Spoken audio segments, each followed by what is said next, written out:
Bueno, pues vamos a comenzar la clase de hoy. Miren, pues voy a darle lectura a Efesios, capítulo 1, y dice la escritura, lo voy a hacer hasta el versículo 14, pero básicamente nos vamos a concentrar en un versículo hoy. Eh, Dice Pablo, apóstol de Jesucristo, por la voluntad de Dios, a los santos y fieles en Cristo Jesús que están en Éfeso. Gracia y paz a vosotros, de Dios nuestro Padre y del Señor Jesucristo. Bendito sea el Dios y Padre de nuestro Señor Jesucristo, que nos bendijo con toda bendición espiritual en los lugares celestiales en Cristo, según nos escogió en Él antes de la fundación del mundo para que fuésemos santos y sin mancha delante de Él. En amor, habiéndonos predestinado para ser adoptados hijos suyos por medio de Jesucristo, según el puro afecto de su voluntad, para alabanza de la gloria de su gracia, con la cual nos hizo aceptos en el amado, en quien tenemos redención por su sangre, el perdón de pecados, según las riquezas de su gracia, que hizo sobreabundar para con nosotros en toda sabiduría e inteligencia, dándonos a conocer el misterio de su voluntad, según su beneplácito, el cual se había propuesto en sí mismo, de reunir todas las cosas en Cristo, en la dispensación del cumplimiento de los tiempos, así como las que están en los cielos, como las que están en la tierra. En él asimismo tuvimos herencia, habiendo sido predestinados conforme al propósito del que hace todas las cosas, según el designio de su voluntad, a fin de que seamos para alabanza de su gloria, nosotros los que primeramente esperábamos en Cristo. En él también vosotros, habiendo oído la palabra de verdad, el evangelio de vuestra salvación, y habiendo creído en él, fuisteis sellados con el Espíritu Santo de la promesa, que es las arras de nuestra herencia hasta la redención de la posesión adquirida, para alabanza de su gloria. Bueno, este capítulo, eh, como todos los demás, como todas las demás partes de la escritura, tiene una riqueza profunda. Eh, Miren, la iglesia de Éfeso es, eh, va a ser la iglesia dentro de Asia Menor, en la que Pablo va a dejar a Timoteo, un joven al que prácticamente Pablo instruye en los viajes. Hay que recordar que Timoteo había sido formado pues de forma asidua por su abuela y por su mamá. Cuando se escribe la carta, cuando el apóstol Pablo escribe la carta a Timoteo, en la segunda, en la segunda carta le hace mención. Dice, trayendo a la memoria la fe no fingida, la cual habitó primero en tu abuela Leía, en tu madre Eunice, dice, y estoy seguro que en ti también, dice Pablo. Entonces, haciendo referencia a la formación que tuvo Timoteo, esto lo digo en relación con esto de Timoteo, en relación con este pasaje de Efesios, porque en la iglesia de Éfeso, Pablo va a dejar a Timoteo. Ahí en esa iglesia se ve un cierto avance, por eso habla estas cosas, habla con cierta profundidad el apóstol. Y decía de Timoteo, lo retomo, porque en algún momento cuando Pablo lo envía, dice algo muy interesante, que a Timoteo lo oirán como a Pablo mismo. Imagínense el grado de credibilidad y el saber que tenía Timoteo para que Pablo haya dicho eso. Escúchenlo a él, digamos, como a mí. Y ya ven que en la misma segunda carta dice a Timoteo, y que desde la niñez ha sabido las sagradas escrituras, haciendo referencia a la formación asidua, muy dedicada de la abuela y de la mamá, aun cuando Timoteo tenía un papá que no era cristiano, que no era judío. La mamá, la abuela, la mamá, pues eran judías y con una formación, y trabajaron una formación sólida en Timoteo. De ahí es que cuando van a los viajes, Timoteo, o los viajes de Pablo. Pablo anda en los viajes misioneros, eh, se lleva a Timoteo y digamos que Timoteo responde de buena manera en el acompañamiento a Pablo. Bueno, pues todo esto lo comento por causa de la iglesia de Éfeso. Allí va a ser puesto Timoteo porque Éfeso es una iglesia central, ahí en Asia Menor. Es una iglesia pues sobresaliente, Éfeso es una ciudad sobresaliente, por lo mismo la iglesia de Éfeso pues está en un lugar, digamos, sobresaliente, en una ciudad sobresaliente. Ahí llegaban muchas ideas, había paso del oriente hacia el occidente, del occidente hacia el oriente, había paso por ahí. Entonces, pues es una ciudad de cruce, es una ciudad por la que pasa mucha gente y por ahí pasan ideas, es lo que figurativamente se dice, por ahí desfilan muchas ideas, ¿no? Es una expresión pues analógica, como de cuando hablamos de desfilar, por ejemplo, en la escolta, desfilar el ejército. Entonces, pero se refiere a es lugar, ciudad de pasada de muchas ideas, porque va mucha gente, comerciantes, de todo tipo de varios lugares. Y Éfeso, pues es una ciudad a la que llega mucha información. Bueno, pues el punto es que el apóstol Pablo pues dirige una de las epístolas que dirige es a ese lugar y va a hablar de cosas muy profundas en el inicio de esa carta. Después de los saludos empieza a hablar después de hablar del sentido de su llamado, que Pablo, apóstol de Jesucristo por la voluntad de Dios, haciendo referencia a que Dios había llamado al apóstol, empieza a explicar eh, el propósito de Dios al hacer todas las cosas. Y decía que me iba a concentrar en un versículo que precisamente es el 10, que dice, de reunir todas las cosas en Cristo en la dispensación del cumplimiento de los tiempos. Dice, así las que están en los cielos como las que están en la tierra. Entonces habla el apóstol del llamado que Dios nos hace. Dice que nos escogió en Cristo, en Él fuimos aceptados. Y habla de Cristo pues como el Redentor, como quien ha redimido todo. Pero nos muestra el apóstol Pablo algo maravilloso, hablando de lo que ya más tarde llamamos los oficios trinitarios, ¿no? Nosotros sabemos, por ejemplo, el Padre es creador.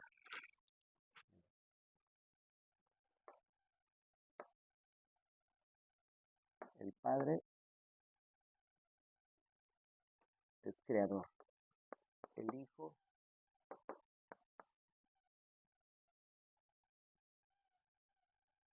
perdón, el Hijo Redentor, el Espíritu Santificador.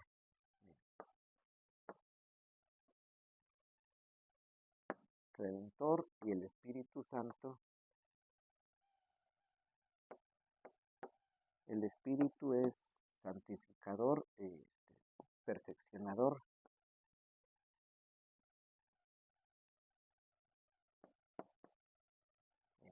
Entonces, el apóstol nos dice que Dios hizo todas las cosas en Cristo.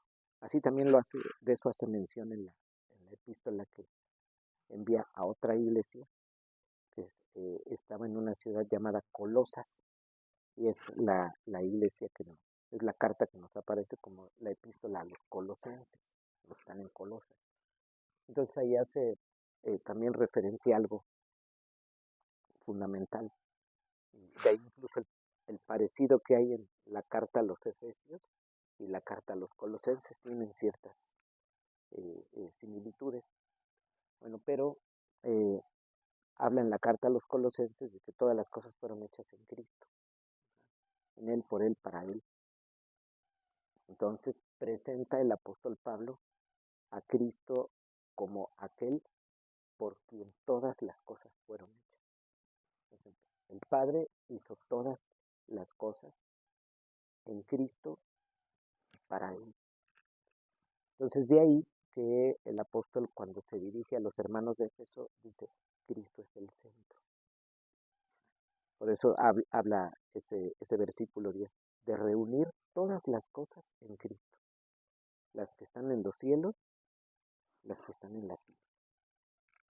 Por Cristo como Redentor recibe toda facultad. Eso Él lo dice cuando pues se va casi a ir, cuando viene aquí en el ministerio terrenal, que se encarnó.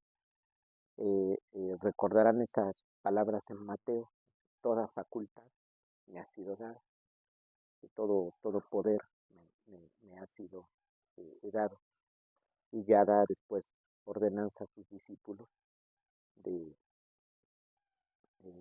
pues las diversas ordenanzas que da en la parte final del Evangelio según San Mateo. Entonces se habla de Cristo como la centralidad. Todas las cosas el Padre las hizo en Cristo, o sea que nosotros en el proyecto de Cristo, digámoslo así, por el Padre, en el proyecto de Cristo estábamos. Y dice la Escritura que en Él fuimos escogidos. Entonces Cristo es la figura central. Por tal motivo, a Él lo consideramos autoridad. Bíblicamente lo miramos como aquel a quien dirigimos todo esfuerzo. ¿Para qué hacemos algo? Para Cristo. Y así está el apóstol dice, que en Él todas las cosas son reunidas. Por eso ningún esfuerzo fuera de Cristo tiene sentido. Por ejemplo, en una gran medida y lamentablemente por mucho desconocimiento en el mundo cristiano, eh, en muchas iglesias, por ejemplo, se predica el Evangelio, se dan los sermones, se dan enseñanzas, se dan estudios. Las iglesias acostumbran, por ejemplo, cultos en 3 semanas. Eh, Nosotros pues tenemos la práctica del culto dominical, donde vienen todas las familias, y la semana la usamos para estudio. Entonces, pasamos varios días de la semana estudiando, pero en las iglesias acostumbran, ustedes pues han crecido aquí, no han ido a otras iglesias, pero en las iglesias acostumbran tener cultos en 3 semanas. Digamos, por ejemplo, martes y viernes. Tienen el domingo el culto eh, pues de todos, de todas las familias, pero entre semana tienen cultos, entonces se reúnen pocas personas generalmente en las iglesias. Aquí nosotros estamos acostumbrados ustedes ven que los que vienen el domingo todos vienen a estudiar entre semanas, pero en las iglesias pues la costumbre es otra. Va un grupo de muy pocas personas, ¿no? En general, en relación con el número de miembros que tiene una iglesia, un porcentaje muy pequeño asiste a los cultos en las iglesias. En martes, hagan de cuenta que ustedes van a una iglesia en martes y ven 10 personas, 15, a veces menos. Posiblemente habrá iglesias donde la mitad de sus congregantes asista entre semana, martes, en viernes, por ejemplo. Pero bueno, el punto de esto es que en las iglesias se habla mucho, en muchos casos, mucho del mensaje no tiene que ver con Cristo. Se habla del creyente, por ejemplo, de que mejore, de que el creyente avance, de que el creyente crezca. Pero se presentan en muchos casos mensajes a los que se llama, en los que se llama al cristiano a observar ciertas virtudes, a crecer. Sin embargo, el problema fundamental es que todo eso no suele centrarse en la figura de Cristo. No se está presentando un mensaje ligado, que esté, digamos, limitado, circunscrito en, en la labor de Cristo como Redentor. Entonces se habla en muchos casos a los cristianos de avanzar, de seguir, de ir adelante, pero fuera de la de la persona de Cristo. Ahora, esto no quiere decir que en las, que en las iglesias ya no honran para nada a Cristo, que no lo toman en cuenta y que han dejado de creer en Él. Eso no es lo que quiero decir. Simple y sencillamente que se olvida. Se olvida esto, miren, se está predicando el mensaje y de pronto, esto es algo común, se olvida que todo en absoluto es para Cristo. Todo absolutamente. Y que Él es la autoridad y a quien todo esfuerzo se debe dirigir. Se suele olvidar. Entonces de ahí que en muchas iglesias se predica, por ejemplo, sobre la humildad, sobre, por ejemplo, la santidad, pero en un modo en el que se llama al creyente a crecer, pero en un punto como si en él estuviera la capacidad de crecer, de avanzar, pero por el simple hecho de avanzar. Aunque se haga mención de Dios, de que es para él, pero se suele olvidar ese objetivo. Se suele olvidar la figura de Cristo y su oficio en nuestra vida, y de cómo en él todas las cosas son reunidas según lo que dice Pablo.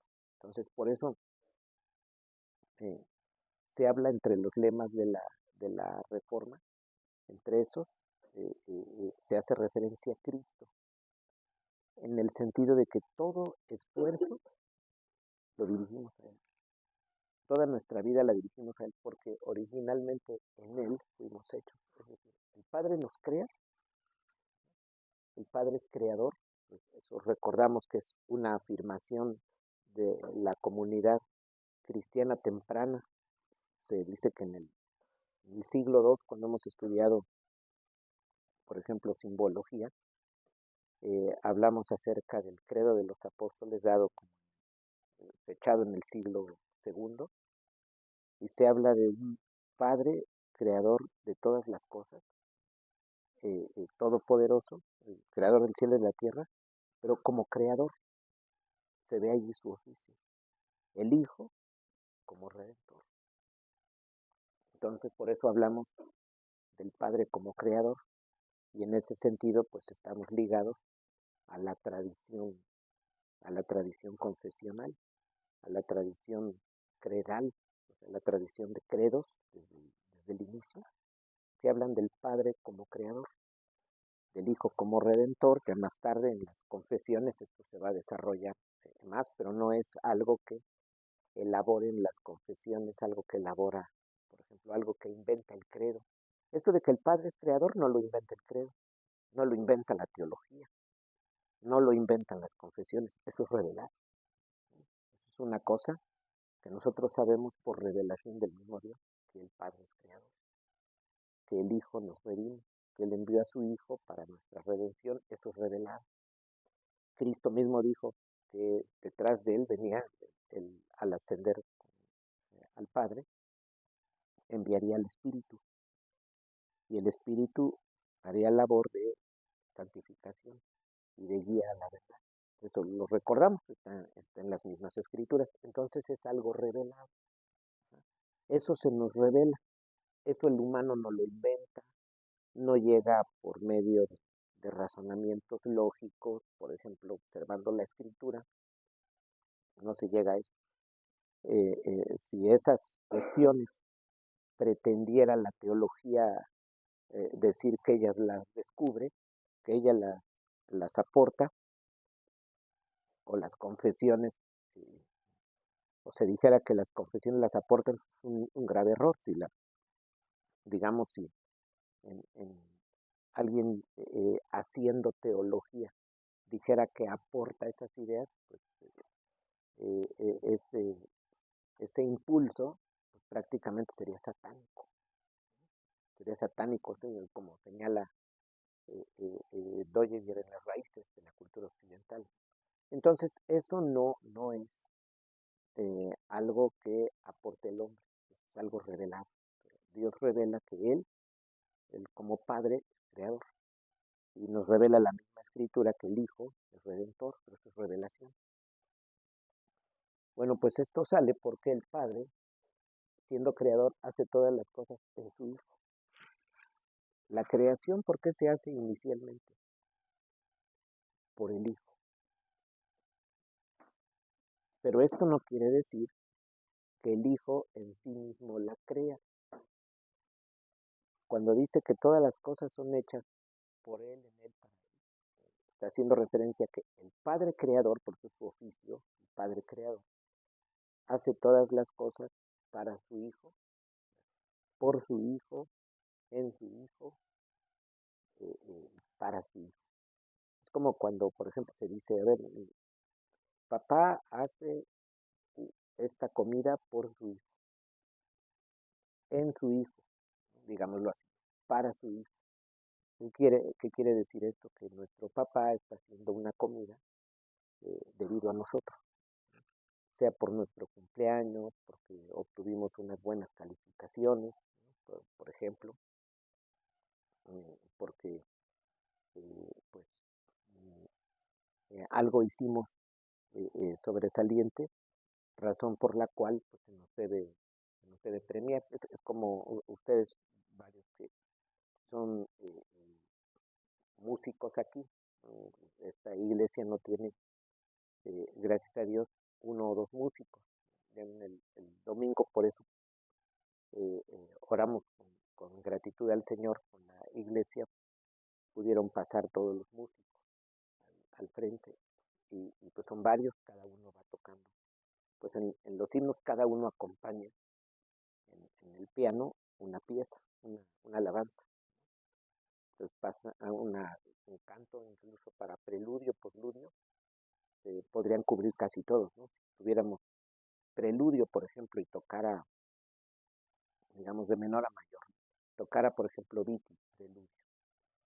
Y luego el primer himno, por ejemplo, que lo tocara, digamos, Milton.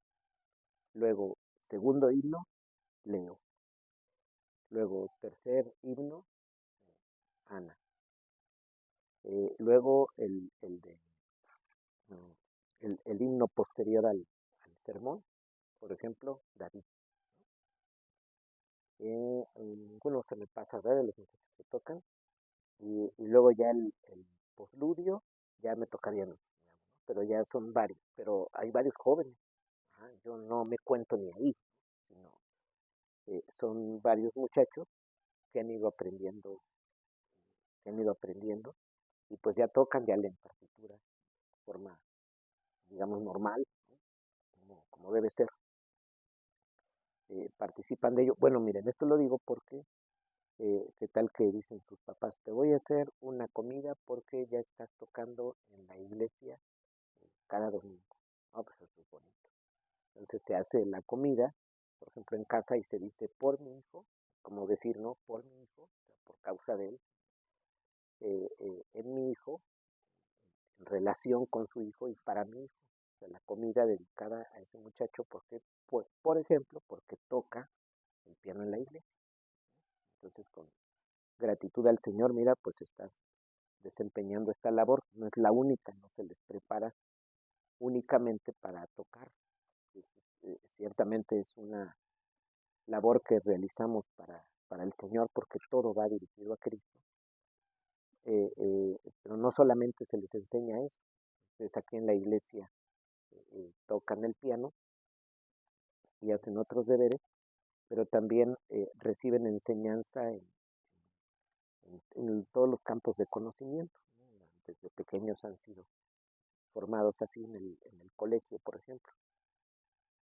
Y este trabajo del colegio, pues como sabemos, es producto de la comunidad que nos reunimos, la comunidad que se reúne para adorar el conjunto de las familias los domingos. Eh, bueno, pues esto sale por el asunto del Padre que crea todas las cosas en su Hijo. Entonces de ahí que el Hijo recibe la centralidad. Por tal motivo, todo esfuerzo se dirige a Él y toda cosa se da para Él. Cuando nosotros aprendemos aquí, por ejemplo, ustedes aprenden geografía, digamos, matemáticas, idiomas, la misma computación, de las muchas cosas que aprenden en el colegio, por ejemplo, todas están relacionadas con rendir el honor a Jesucristo en cada acto. ¿Por qué? Porque dice la Escritura que Él recibió todo poder, todo poder. Entonces, Cristo, por ejemplo, en ese sentido tiene la centralidad. Él dice, pues, ha recibido toda potestad. Por ejemplo, el Padre en Cristo ha dado toda potestad. Por ejemplo, le ha dado toda potestad a Cristo. Se puede ver, por ejemplo, en las instituciones, en la familia. Hay una cabeza que es el papá. Y tiene una autoridad derivada de Cristo. Por ejemplo, en el mismo colegio, el profesor, en lo que decimos la escuela,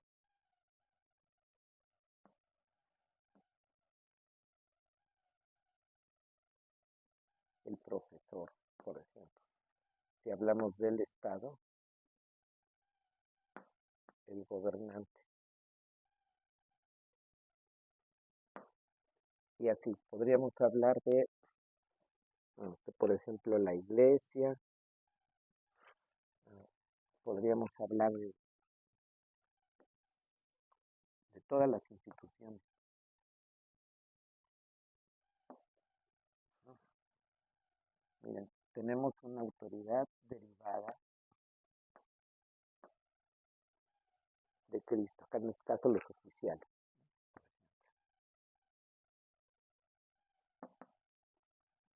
De la iglesia. Hay más instituciones, pero ponemos esta para no llenar ahí. Entonces tenemos una autoridad derivada de Cristo, por ejemplo. Nosotros pensamos también cuando trabajamos en relación con el conocimiento de cada aspecto modal, de cada modo de la ley que Dios ha establecido. Entonces pensamos, pues, aún todo eso está dirigido a Cristo, porque Cristo es Señor. Dice la Escritura que es cabeza. Cristo es Señor en toda actividad que nosotros hacemos. Entonces, en ese sentido, tiene centralidad porque redime todas las cosas. Por ejemplo, miren la Escritura, por la misma Escritura nosotros descubrimos lo que llama Doyeria, por ejemplo, el motivo religioso. De eso nosotros constantemente, pues, hablamos. En el motivo religioso, ¿en qué consiste? Es algo revelado, desde luego, es como, digamos, vamos a decirlo así, el centro de la Escritura. Tiene que ver con el mensaje central de la Escritura. ¿Qué es el motivo religioso? Por ejemplo,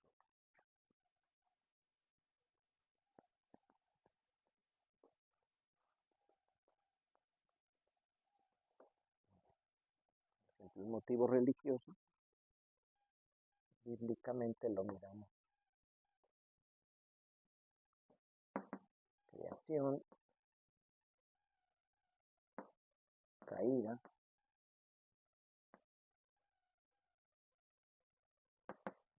redención. Este lo miramos como, digamos, de esta forma: creación, caída, redención, como el centro de la Escritura,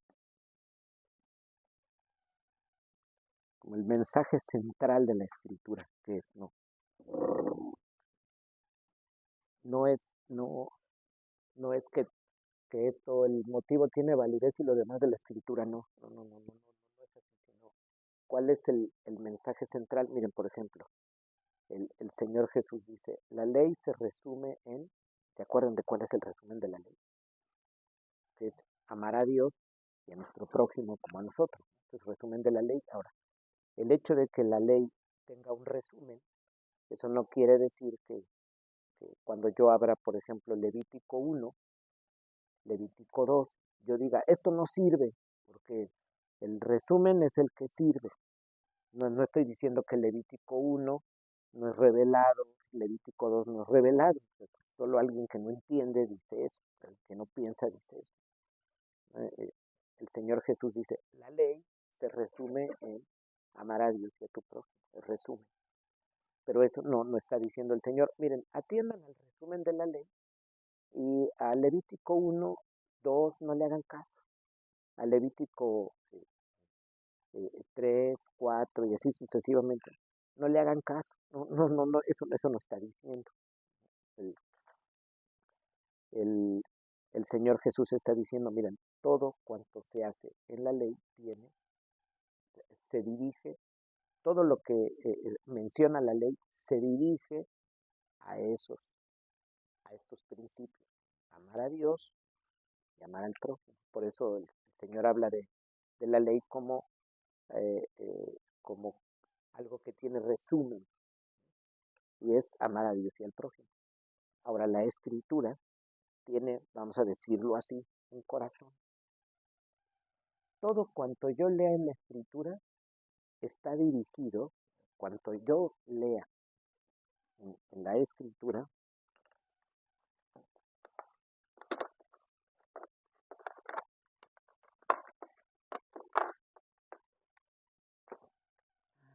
los pulmones se olvidan. Bueno, miren, cuanto lean la escritura está dirigido, debe ser entendido en este marco. ¿Sí? Por ejemplo, miro en la escritura, por ejemplo, Josué es común, Josué 1:9. Mira que te mando que te esfuerces y seas valiente. ¿Se acuerdan todo este pasaje? Muchos lo mencionan. Se pone mucho en retablos en internet y demás.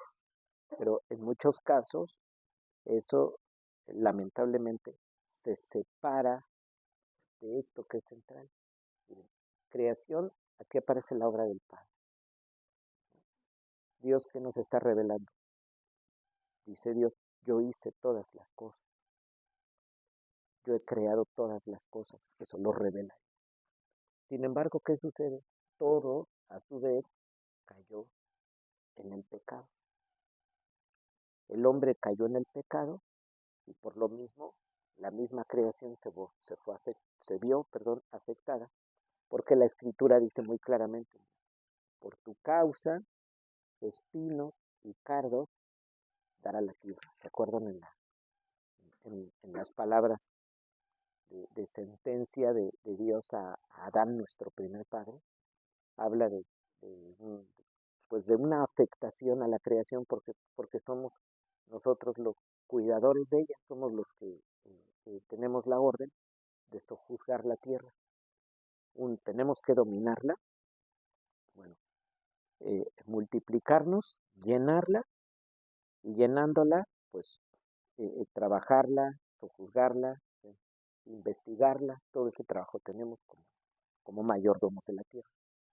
Entonces toda la creación se ve afectada. Y todo solamente, miren, puede ser rescatado en Jesucristo. Esto es el mensaje central de la Escritura. Miren, esto, ¿qué utilidad tiene? Repito aquí algo muy importante. Quien, por ejemplo, diga, está toda la Escritura, mira, ya la redujo, por ejemplo, ya la redujo a estos tres, a un motivo. Eso es no entender, eso es ser necio, eso es ser desentendido. No, miren, es que, por ejemplo, si veo, digamos, un caso, vamos a hablar de Josué 1:9, por ejemplo.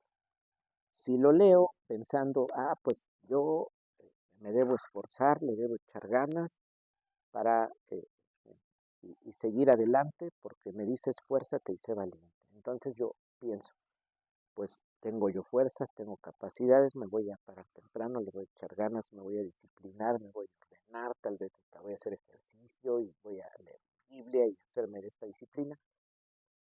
Pero si en todo ello yo pierdo de vista que solo eso lo puedo hacer en Cristo y para Cristo, porque he sido creado por el Padre para Cristo, entonces si todo eso lo pierdo de vista, ya no tengo el rumbo marcado por esto. Mi corazón ya va mal dirigido y se está tratando de levantar sobre sus propias fuerzas. En cómo es fácil caer en esa trampa. Sigo adelante, le echamos ganas, pero tal parece que es con mis fuerzas. Y para eso ya no, es como decir que ya no requiero la redención, sino basta con yo echarle ganas. Entonces, en esa idea, sin darme cuenta, me estoy poniendo en el centro. Yo me estoy colocando en el centro. Cristo tiene en ese sentido la centralidad, porque Él redimió todo lo creado que había caído. Por eso esto va en una línea. Todo lo creado cayó, pero todo puede ser solamente rescatado, redimido o restaurado en Jesucristo. Nosotros así hablamos del motivo. Con Doyer, por ejemplo, lo hacemos por eso. Bueno, pues sobre esta base, y naturalmente, en la misma redención, ya está incluido todo. Ya el término de los tiempos, todo ya Cristo nos redimió, esperamos el tiempo, las cosas van a ser consumadas y viviremos siempre con Él. A esto le denominamos el motivo religioso y lo que acabo de mencionar, esto de que redimidos por Cristo y al final estaremos con Él ya para siempre, todo eso está incluido en la redención. Por eso desde una perspectiva distinta no miramos. Incluso, por ejemplo, nosotros no agregamos al motivo un elemento más, como lo hacen algunos, dicen creación, caída, redención, consumación, ponen esto. No, esa ya es una tendencia dentro, pues desde otra postura. Tiene esto más bien una influencia Follenhoffiana, como hemos visto aquí nosotros. Nosotros nos ceñimos en ese sentido a Doyevier, pero vemos que la escritura tiene esto como centralidad. Entonces, miren, toda obra que yo ejerza en la creación tiene que ser dada en el marco de la redención en Cristo. No puedo dominar la creación así nada más pensando en mejorarla, por ejemplo, con mi esfuerzo, mejorarla, trabajar la tierra en el campo que sea, trabajar alguna ciencia en el campo que sea, con la simple idea de mejorarla solo porque soy cristiano. Es, es considerar todo lo que yo haga en la creación, reconozco, está caído, ya no se dirigió a Dios, pero todo solo puede alcanzar restauración inicialmente en la promesa de este Mesías, señala Génesis. Y en lo posterior, todo trabajo dirigido a Cristo. Y para eso es necesario que Cristo esté en mi vida. Solo como cristiano, solamente en mi corazón rendido a Jesucristo, puedo realizar la obra de dominio de la tierra. Eso no es aparte de Cristo. Entonces, por eso predicar, por ejemplo, de las virtudes humanas, predicar sobre esto de échale ganas, sigue adelante. Eso es un mensaje que generalmente está apartado de Cristo. No lo toma en cuenta como Señor, como quien redimió la creación. Entonces no se está tomando en cuenta como debe ser. Esto es el corazón, repito, este es el corazón de la Escritura. Así como nosotros hablamos de somos corazón, pues la escritura, digámoslo así también, tiene corazón. No, para nosotros no usamos que tenemos un corazón, sino somos corazón. Pero la escritura, ella tiene un corazón, tiene un mensaje muy amplio, toda la escritura, un mensaje muy amplio, 66 libros, pero tiene un corazón, y es este. Cualquier cosa en la escritura, yo debo analizarla en función de este impulso que ella presenta. Y este se capta solamente en nuestro corazón. Este solamente lo captamos en nuestro corazón. Esto. Por eso, miren, un corazón que no está redimido, una persona que no conoce a Dios, es decir, que no tiene a Dios en su vida, no puede acercarse a la escritura de manera correcta. Va a mirar solo en la escritura, por ejemplo, una obra, digamos, interesante de historia, por ejemplo. O posiblemente como algunos la miran como una obra literaria muy bella. Por ejemplo, piensen en el libro de Cantares. Entonces, mira, es una literatura muy bella. O es un libro con historia muy valiosa. O aporta algo de la vida de los judíos antiguos. Y la miran así como si nos estuviera solamente dando información histórica, información cultural del pueblo judío, por ejemplo, o nos estuviera dando bellos aportes literarios, poéticos, ¿no? Eso es una lectura incorrecta de la escritura, eso es incorrecto. Para que alguien se pueda acercar a la escritura debidamente, requiere a Cristo en su vida. Entonces, si Cristo me ha redimido, entro en sujeción a Dios y soy capaz de escuchar lo que Dios por medio de esta palabra me dice. Pero para eso necesito ser cristiano. Necesito ser cristiano. ¿Se acordarán? Bueno, pues, como ejemplo, la parte. Cuando estábamos analizando, bueno, no creo que no estaban todos, pero un tiempo estuvimos haciendo un análisis sobre obras de Cervantes, novelas ejemplares, ¿se acuerdan? Novelas ejemplares de Cervantes. Y estuvimos analizando varias de ellas. Recordarán una de las cosas que decíamos, se requiere la fe cristiana, el marco de fe cristiano para entender esas novelas. Eso no se puede hacer desde una visión secularizada, desde una visión, por ejemplo, no cristiana, solo literaria, pero no cristiana. No podemos captar la esencia de esas novelas si no hay un contexto cristiano, por ejemplo. Si hay literatura que no puede ser captada fuera de este contexto. Entonces, pues esto digo en relación con la escritura. Miren, si por ejemplo pienso en Josué como échale ganas, eso es que yo tengo en mí las fuerzas para salir adelante y que no me considero fundamentalmente alguien caído que no tiene nada, no me considero caído como quien no tiene nada que pueda darle a Dios.